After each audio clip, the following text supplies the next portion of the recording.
Good afternoon. We're going to go over our Forex trades for today, Wednesday, May 4th. We had a correlation trade, so basically traded two pairs, pulled out 10.9 pips out of those two on a size adjusted basis. We'll go over them in a minute. It was a correlation between US dollar, Canadian dollar, and Euro CAD. So we'll go over that in a minute. First, the economic news. ADP payrolls came out, missed estimates.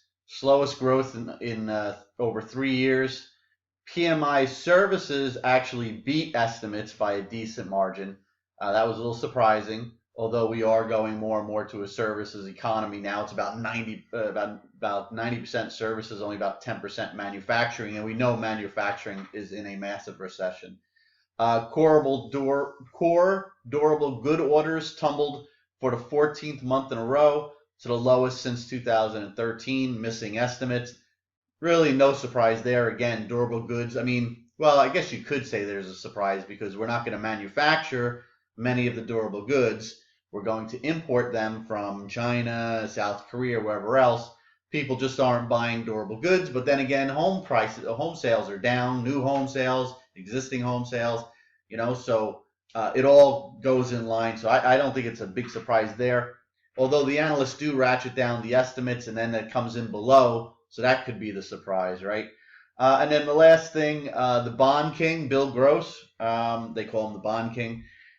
He was out this morning with a note calling for the Fed and central bankers all around the world to do more QE.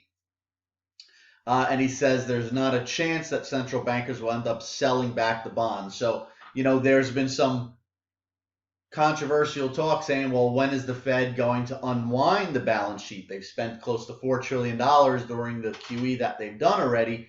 When are they going to start to unwind? And we've been saying all along, there's no mandate for them to unwind it. So there's no mandate to sell the bonds back into the market.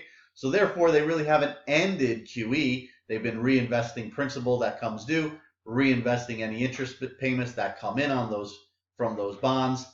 And he's agreeing with us. He says there's no chance central bankers will do that. They'll just ride them out till maturity. And he's calling for them to do more QE from the Fed and central bankers around the world. So interesting there. So let's get to the trade. Pulled out 10.9 pips on a size adjusted basis. It was a correlated trade, US dollar, Canadian dollar to Euro CAD. They move highly correlated. They became uncorrelated yesterday. We put the position on.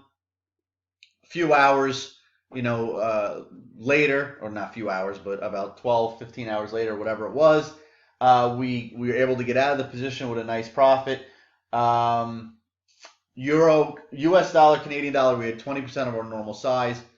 Euro CAD, we had 14% of our normal size, basically 70% of the US dollar Canadian.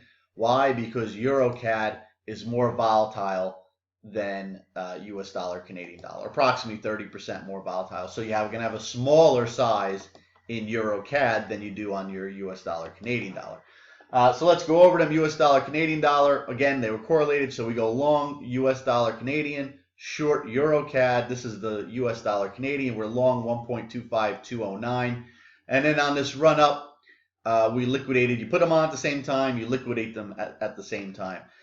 So we sold 1.26837, picking up 162.8 pips, or adjusted for size, 32.6 pips, as we had 20% of our normal size. And then Euro dollar, Canadian dollar, we're short 1.44385.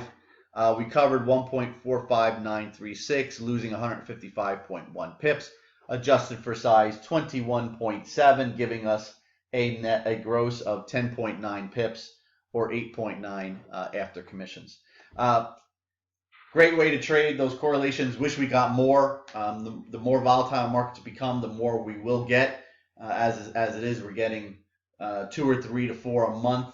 Seems to be lately, which is a good thing because they produce really solid returns with low risk compared to other trades that we do, which are scalps or swings, which are directional plays.